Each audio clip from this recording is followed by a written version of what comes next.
Assalamu alaikum warahmatullahi wabarakatuh. Greetings, everyone. Good morning. I hope everyone is ready to start our today's topic. And the talk of today's is about teacher leader, changing roles in the school departments and all. And so today we are going to talk about teacher leader. So let's start. What exactly is a teacher leader, or how do teachers contribute to educational leadership? Is something really very important for all of us to understand.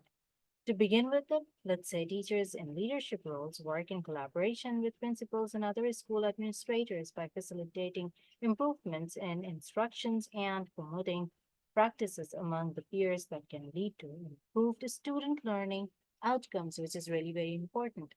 If you see carefully, you will see the acronym, the word team. Together, everyone achieves more. The teamwork is really very important because it gives you the sense and ability of accomplishing things with communication, purpose, determination, passion, with the principles, with honesty, integrity, by listening to others, humility.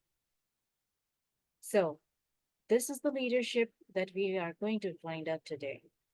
Moving on to the next, we'll say that all the roles which are here in our teacher leadership were innovative, organized, collaborative, trustworthy, and confident. They are all facilitators for learning. They are the model for the students. Their communication skills are extremely superb. They display the highest level of professionalism, and these teachers are committed to students. To put it in other words, let's say that this is to describe four essential associated with teacher leaders focus on student learning, empowerment, relationship, and collaboration. Moving on to the next, what is a teacher leader? Is teacher one person, leader another person, or these two things are already in one person? What exactly is a teacher leader? How do we understand it? A teacher leader is a person uh, possessing a quality to coach, to lead, and at the same time, as well as connect with the students and colleagues. When they are connecting with the students and colleagues, they are there to be their mentor, their guide. Also, the teacher leader is an excellent observer for peers as well as the students, and they are excellently giving solutions to the problems. They're understanding their problems. They are there to take the criticism, to take the feedback in a positive manner to help them out. Therefore, a teacher leader is a coach, a connector, a mentor, observer, as well as a leader. When all these things are coming together, a person is a teacher as well as a leader. Now, how to be a teacher leader? This is something very tricky. You need to understand how to become a teacher leader. To be a teacher leader, there are certain steps to follow. Step number one, be the thing you teach. It means that when you are standing in front of the students and they are taking a look at you in one go, they could understand that they want to learn something from you. They should listen to you attentively, look at you attentively, your appearance, your physique, your style, the way you are there, your body language. It should always attract the students towards them so that they can understand that yes, teacher is having knowledge and we want to learn something from them. Use the simple terms so that they can understand easily, not too high-end terminologies that the students are not able to understand. Step number two, be the expert of your classroom. Now, this also includes the management in your classroom. You should know your students' level of learning and understanding.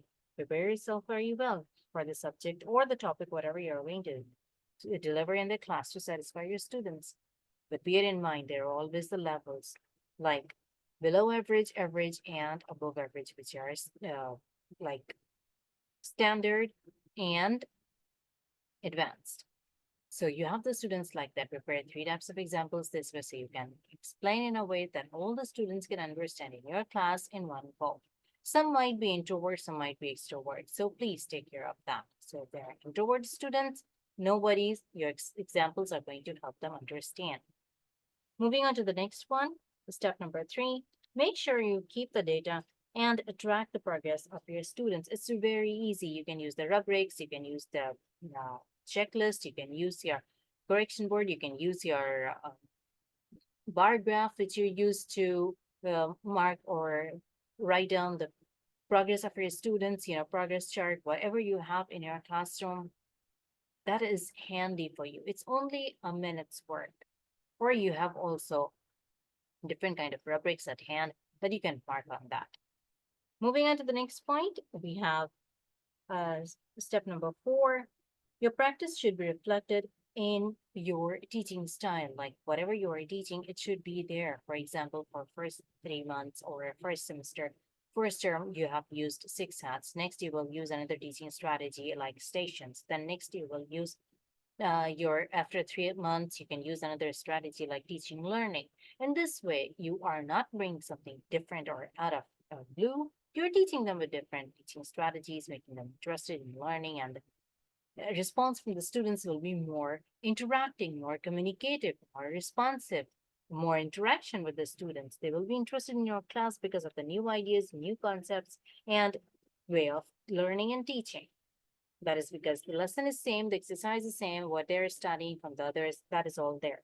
But the way you're presenting it, it is going to be a little different. Step number 5, must be able to defend your practices. Let's say that you are teaching at your workplace or your organization, wherever you are teaching, you are following your strategies or you're going through a 21st century style of teaching through technology, through your e-learning programs or online stuff, whatever you want, whatever the uh, feedback you are taking, you are trying to put your input over there so that you can give the benefits to your students. Now, there might be some teachers, fellow teachers who follow the traditional style of teaching. But then, whatever you are doing, it should be supported. You should support yourself by showing the data survey which you took.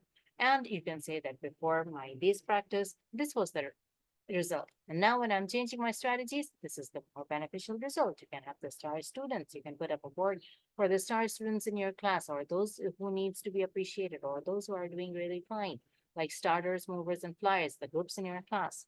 This way you can defend your practice by showing that the result is positive from your students. Now, step number 6, be informed about the education policy, the way it is set, no question mark on a school policy. Whatever the school's policy is, you got to follow regardless of your likes or dislikes. So, next we have step number 7, always think positive and find solutions for problems because nothing is impossible in this world. Wherever there is problem, there is a solution to it. Sometimes you need to find it, sometimes you need to think about it and solve it. This is really important, whether it's a little matter in your staff among your staff members or in your classroom or with your lesson whatsoever. You must find a solution since you are a teacher over there. Step number 8, rise above the turbulence. This is very important because you need to keep yourself calm at the time of trouble so that you can think clear and make the right decision. This is something really very important for all the teachers to understand. Once we understand this, let's move on to the next one, which is teacher leadership variables. These variables include certain things which you can understand, like school programming or planning or having some material or resources, things like that, that goes for teaching techniques that teachers are using with each other to understand. But what exactly is there? How you can make your school a better place, a better platform learning, and how you can upgrade it and bring more elevation to your standard of education and select the teachers for this school to represent the school to give them one enhanced and more better quality of education. So it's up to an individual how to think of it. Moving on to the next one, we have being a leader means being confident. So it's not about that. If you're a leader, we are playing just like the game, follow the leader. It's not the game of follow the leader. The leader is the person who is responsible. He's inspiring so that the others are following to follow the greatness of that journey and understand, and they are making the positive impact and leaving your mark on the world so the others could follow your footsteps. Moving on to the next phase of our teacher leadership, which is really at times very difficult, and that is dealing with difficult parents. You get surprised, so don't be surprised, no surprises. When there are PTMs or parent teacher meetings, you have to be face to face with the parents to understand what they are saying, what they are doing, and what the students, how you have to be with their students, because for every parent, their child is very precious. No matter what, the child is the best for their parents. So when you meet some parents like that, if you have some difficulty, make sure you have the notes beforehand. You have already notified your department, your head teacher, or your principal that you are going to have some issues, or there are some issues, you are expecting some issues, or something like that in your class. The best way is when you're dealing with these tough kind of parents, or those who are very sensitive, or some are very overprotective or very pampering parents. Of course, the child is their life and their world around them. So they are the parents like that. Therefore, there is in every student, whether they are fair or excellent or good, better, best quality, whatever their standards are, or A plus or B or C, whatever the category of their academics is, there is always a plus point in the student. So whenever you're dealing with the parents, always come to the plus part of the student. Give the positive talk about it. Every child has a positive side of it. Say about the positive, and then you can say that the child needs reinforcement in so and so area. Don't say directly that your child is weak and you need to, you know, give more time or attention or do so and so. No, don't do it that way. Why? Because they want to listen more progress, more positive words about their children. So start with a positive and then go for the words using polite and kind words like reinforcement or a little attention, or they need to understand more. Like that, you can put up the words in front of the parents, so it will be helpful for you. And try to find things that you agree on when you're talking with the parents. So there will be a point of agreement, come to a point where you both agree with each other. You can simply say to the parents that being teacher, you are teaching them at a school and the reinforcement is from the home, whether they're going for tuition or extra classes or whatsoever. The reinforcement is very important. Without the reinforcement, just coming to school and studying is not enough. And remember, don't allow yourself to be pressurized because you are a teacher. Remember, teachers are also very important because without a teacher, there is no other profession in this world. There professions won't even exist in other worlds if there is no teacher. Therefore, don't get pressurized. Don't belittle yourself. Do not underestimate yourself. Make sure that you draw a line between yourself and the parents. Respect them so they respect you. Give respect and get respect. This is something very important we need to keep in our minds. And very importantly, keep the track of time. Know when the conversation is over. Don't go for extra talk or extra things around there because your time is value. Time is money. You need to take care of it. Others are standing in a line. They need also the time why they have the appointment so that you can meet the appointment of all the parents. Therefore, let's put it this way, that teacher leaders are the people who unselfishly make themselves approachable and available at any opportunity to generously share their experience, and they are providing their feedbacks and services to encourage parents, and they are being encouraged by those peers and their colleagues. They're working together so that they can give the benefit to the students. The main purpose of the teacher leader when they're working like that is to benefit the students. This is what they're working for. And no matter what area they are, whether they are well, they are busy in their personal life, they are busy in their other professions or their side jobs, whatsoever the work they are doing in their life, they always find time for the students. So yes, they are unselfishly available for every student in their lives. So we must respect the teacher leader. Moving on to the next, let's say, they are the distinguished, outstanding teachers who makes the things happen in the classroom. They don't wait for things to happen. They make things happen by engaging and enlightening the students that they love to study. They make the students fall in love with the subject they are learning. They don't force it upon the student that they have to study. This is the brightest quality of a teacher leader, that they make the students love what they're studying, what they're doing. Why? Because they study which is forced upon them, they'll forget very easily. They'll just score a few points and they will forget. But when they love it, they understand it, and then they learn it, then it is a lifelong lesson learned for them. Therefore, the job roles, they are no trivial, they are no small things, they are the long lasting impact made by the teachers when they are working with the students and handling them. Therefore, let's say the teachers are unsung heroes precisely because their work is helping students make the next step in their lives, preparing them to go to the workplace or the university or whatsoever they are going to do in their future. So never take the teachers for granted. They are your best hope. Also, we can put it this way that teacher leaders are like stars in the sky, which does not compete with other stars around it. They just shine. Also, stars don't shine because they want to be seen, they shine because they are stars. It's a very beautiful thing to say.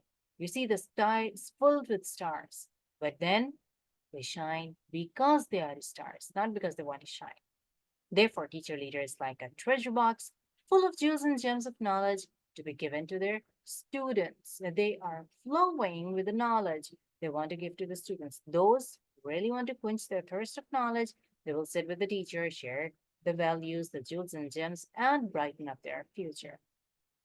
All right. After this, we have some activity ideas for the teachers. It's my one of the very favorite activity called Leadership PISA Framework, or call it a PISA activity for the teacher leader role. So here I would like to ask the teachers to make their groups and beautifully make the pizza whatever the flavor and choice of your spices you want. These are the words and the list will be provided to you. You can make the flavor of your own pizza. Hope you enjoy your activity. So there goes your pizza. And here are your ingredients. No matter what you want to put, whatever the topping, whatever the spices, these are the words you're going to put up, and your pizza is going to be ready. Hope you enjoy your activity. And that's it for today. Thank you very much for your time. And if you have any doubts or any questions, we'll discuss it now. You can ask now during your activity.